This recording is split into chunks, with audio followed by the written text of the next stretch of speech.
So, John, thanks for taking the time to speak to us. Obviously, while we're still not 100% certain on how the senior team, their season is going to finish, we have had some clarity from an academy point of view in terms of the football season. That has come to an end. Can you talk about that decision and how that's impacted the academy? Well, yeah, it clearly from an academy perspective, with definitely the 9s to 16s, the schoolboy age group, it wasn't really much of a discussion to be had on that. The games do have importance and meaning to us, but in the wider scheme of things, it's made complete sense to cancel that season. So we're kind of, strangely enough, still working through things like retain and release of player registrations, where there's a deadline tomorrow. So we're still having quite a bit of dialogue with parents with the younger age groups.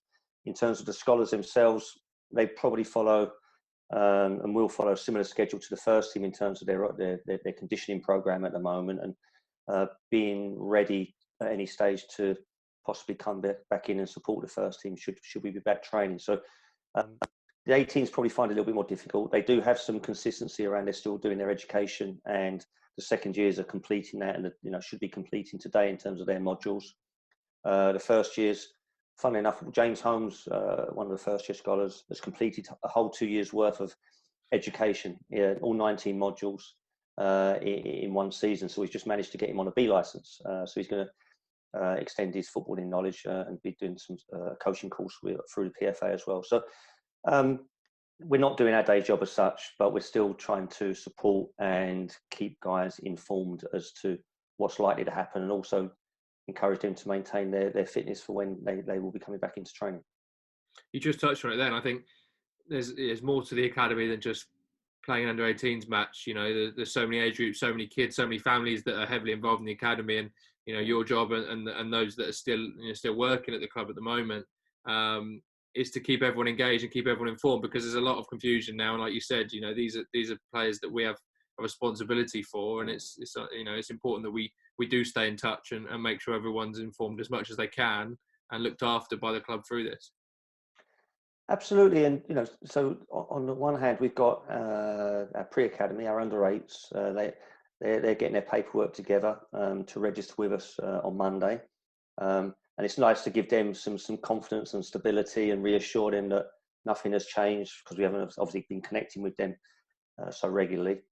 So there's the excitement, and also it's tinged with a little bit of frustration that it's normally a wonderful experience. People will be at the stadium. They'll have their picture taken. They'll go onto the pitch, and it's not the way you'd like their first entry point into the club to be through Zoom or through a load of email correspondence. But we are where we are with that, and likewise with our scholars, to not really get the opportunity, definitely the second years, it's unlikely that we'll get together and say goodbye properly. So, and of course, within that, we've got over about 110, 120 footballers in the academy across the age groups, all with unique and individual needs, and all looking for just some guidance from us, as well as ensuring that they follow government guidelines and invest time with their families. As we mentioned at the top, the football season in terms of playing has come to an end.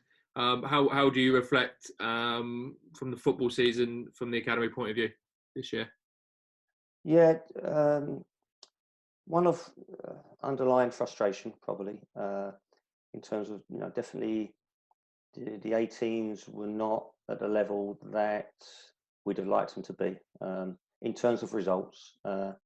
Within that, individuals on occasion shone and did reasonably well, and but probably the greatest disappointment is we have got such a supportive first team staff and an owner that's incredibly passionate about the academy, but we've ended up not being able to deliver the players either in terms of professional contracts or even arguably scholarships for the coming season. We got, but so that's disappointing in a way, but also has given us an opportunity to really evaluate how we run the academy, things that are working, things that we definitely need to improve upon, and refocus all our minds and energies on providing Russell and the first team staff and Pete and the club board with an academy that really does function and produce players.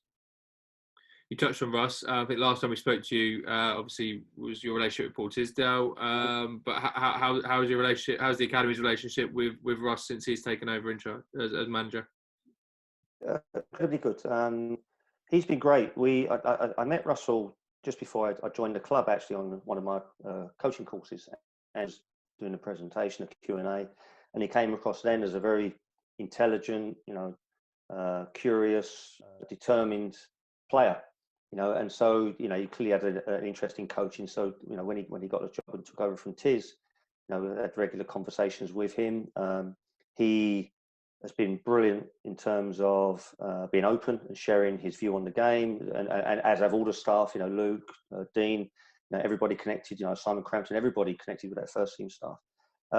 He's done. He's also done a CPD event for our coaches as well online, and again was amazingly open from the outset. First question, boom, off he goes.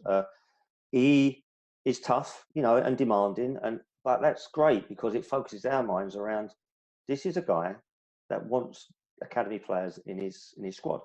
So it creates a pressure on us, which we should thrive upon to help deliver that. And that's the aim of the game, really, is to try and enable him to have homegrown talent that improves the team and enables him to have success, which ultimately we all want. We want him to have a successful first team because that shines across everybody. Definitely. And certainly the thing you got with Russ is a clear philosophy. He knows how he wants to play. We know how his team wants to be set up, and that must give you plenty of direction and clarity as an academy in terms of what type of players you need to bring through. It does. And, again, he's been very fair with us. We're pretty, I'd say 99% aligned in our views of the game. Of course, we, across various age groups, it's a different, it might be 7v7, 9v9, 11v11, but the fundamental principles and the identity across all the age groups is one with him, really. He's very brave.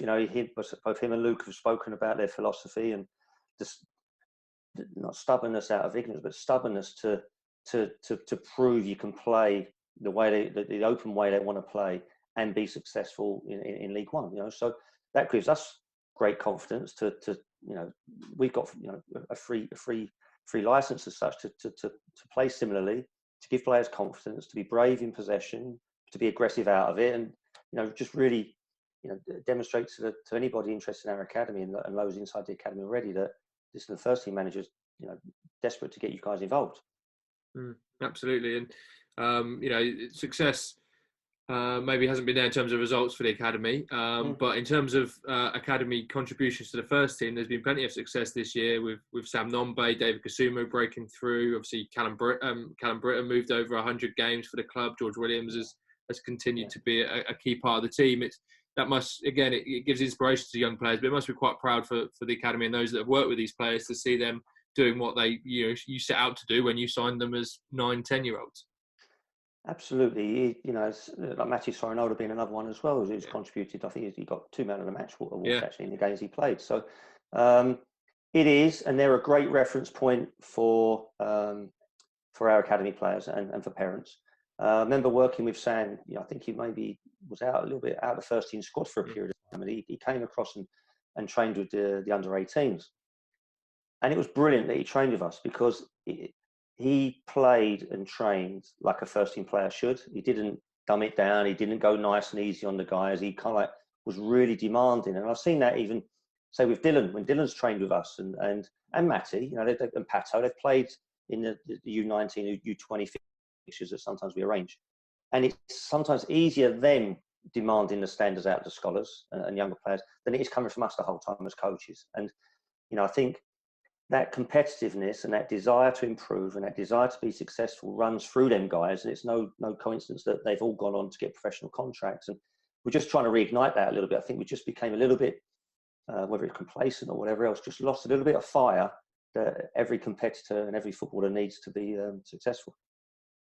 And, we talked about the examples there are in the first team and players contributing. So there's not only examples of players coming through now that you can play for MK Dons first team at the end of it.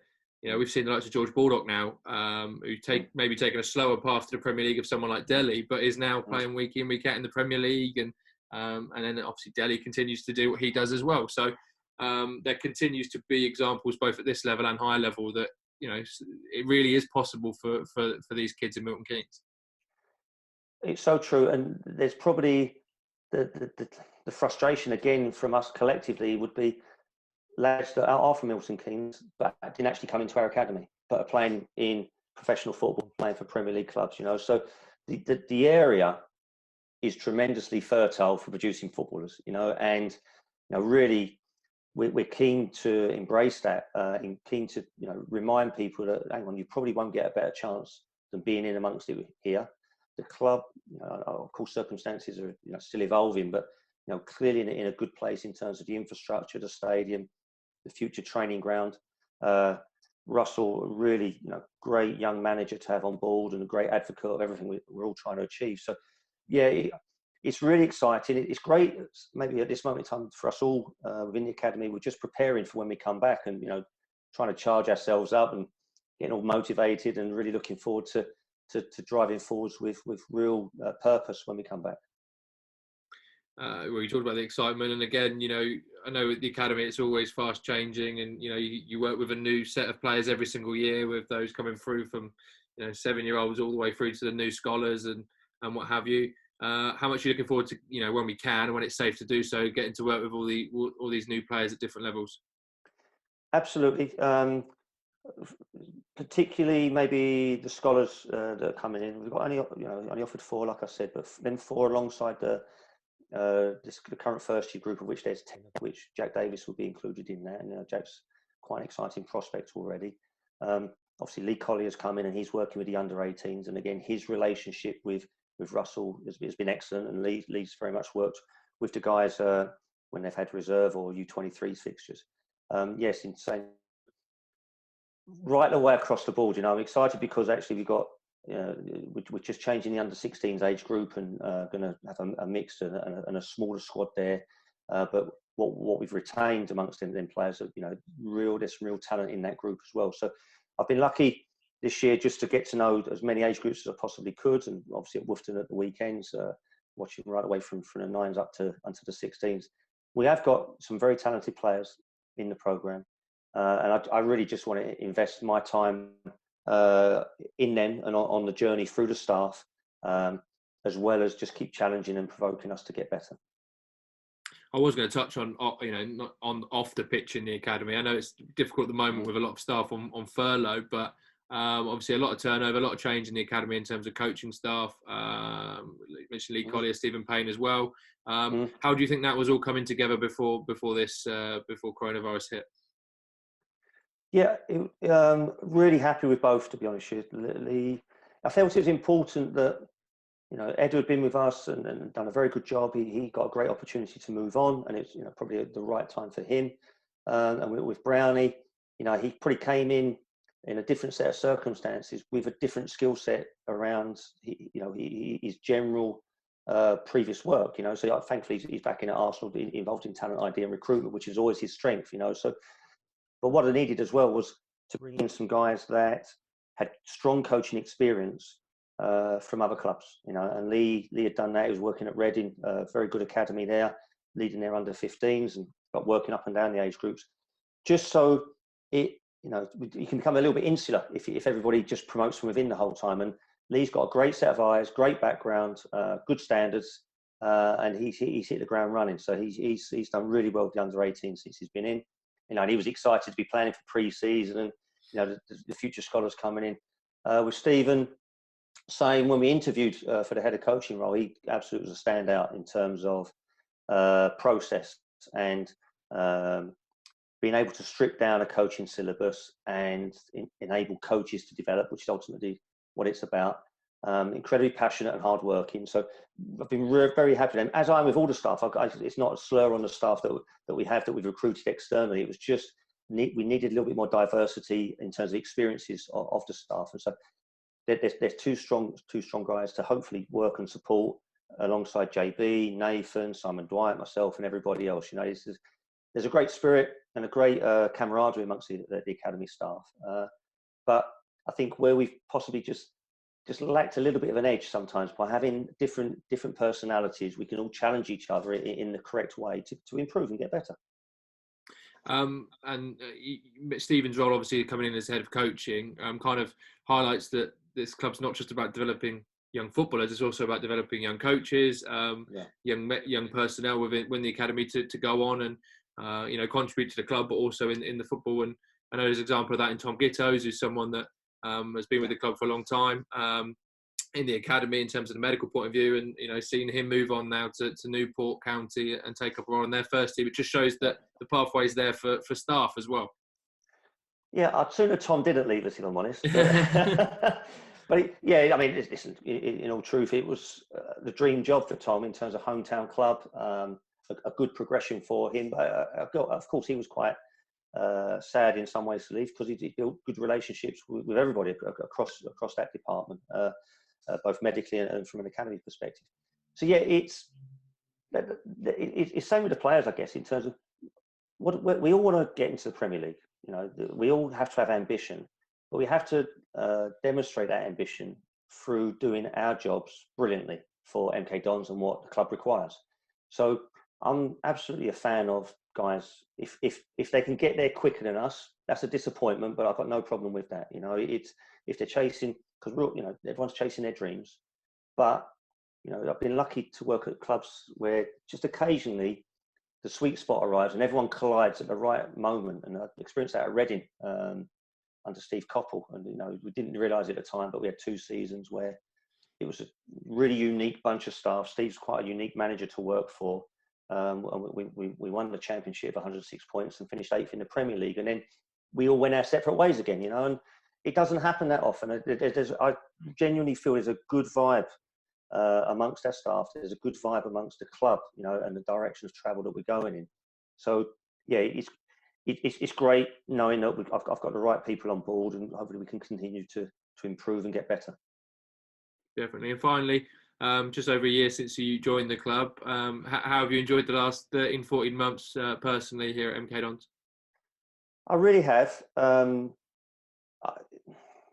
I don't envisage myself leaving anytime soon, but of course it's football, so it's never totally in my control. I've tended, when I've worked within first teams, not stayed very long, because it's such a demanding environment, and you move quickly, with other staff members, or things change, and so I can get restless. Not here, I feel the journey's only just begun here. I see a lot of potential in what we can all achieve, and a lot, not only in the players but in the staff as well, and hopefully in what the club can become. So it's flown by. Absolutely, love coming to work, love working with the staff and the players, and I'm excited about what the next year or 2 holds for us all.